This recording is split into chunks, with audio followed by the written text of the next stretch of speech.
Wala pa ring talo ang De La Salle Green Archers sa UAP Season 79.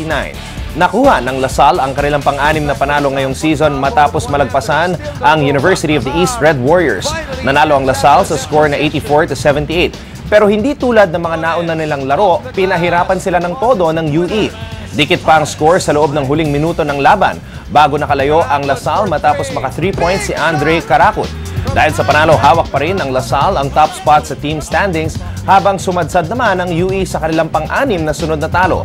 Namimiligro namang masuspinde ang kanilang susunod na laro ang head coach ng La Salle na si Coach Aldin Ayo matapos ma-thrown out sa laro kanina. For more sports updates, keep watching The Score and don't forget to subscribe.